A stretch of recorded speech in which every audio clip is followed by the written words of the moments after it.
Второй этап операции «Жилище» проводится в республике. В это время сотрудники активно проводят рейды в деревянных домах. Одно из мероприятий сегодня состоялось в селе Маган. Сейчас там проживает более 1850 человек.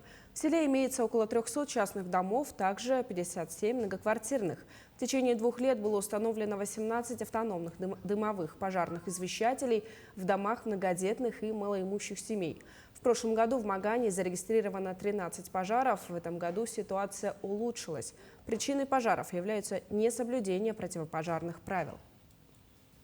Когда наступает какой-то период опасности, да, забываются номера экстренных служб, забывается номер пожарной охраны, люди теряются.